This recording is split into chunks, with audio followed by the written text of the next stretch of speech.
Čau visiem! Tiem, kur mūs redz pirmo reizi, Esmu Līga. un esmu Hardijs.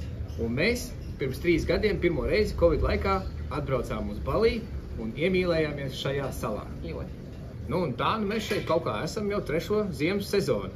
Esam izbraukājuši salu krustām, šķērsām, saskārušies ar pozitīvo pieredzi, ar negatīvo pieredzi. Diezgan daudz. Jā, un tāpēc esam izveidojuši plānu tiem cilvēkiem, kuri grib braukt uz Balī, lai to varētu ietaupīt savu laiku un arī naudu. Tāpēc šajā plānā mēs pastāstīsim to, kā sagatavoties, ko ņemt, ko noteikti neņemt līdzi uz Balī, kā kārtot vīzas, lai nebūtu ilgi jāstāv rindās. Pilnībā izstrādāts 14 dienu maršruts ar visām lokācijām, aktivitātēm, garšīgākām vietiņām, kur paēst, un arī apartamentiem, dažādiem budžetiem. Kā arī izvairīties, piemēram, no vēdervīrusa, kas šeit ir ļoti izplatīts, un visādām citādām ķezām, lai nesabojātu savu ceļojumu. Jā, kā jau viss mūsdienās, arī šis plāns nav bez maksas.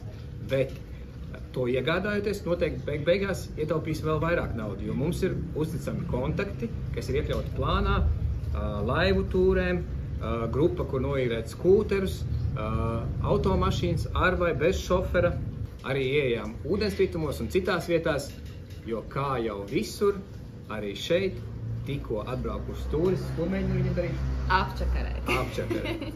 Bet tā kā tev jau būs mūsu ceļojuma plāns, tev būs informācija par visām cenām, aptuvenām, pārbaudītiem kontaktiem, visām ekskursijām un arī pa valūtas maiņas punktiem. Nu jā, viņiem patīk atvilknītē iešvicināt, bet tu zināsi, uz kurien iet, lai tev tā nebūtu. Tu būsi gatavs. Tāpēc, ja tev ir plāns ceļot uz Balī, mūsuprāt, šis būs lielisks ieguldījums. Esam ieguldījuši te visu sirdi un dvēseli un ielikuši pašlabāko, ko mēs zinām. Jā, lai tavs ceļojums būtu izdevies. Tā kā paldies par uzmanību, iespējams tiekamies Balī.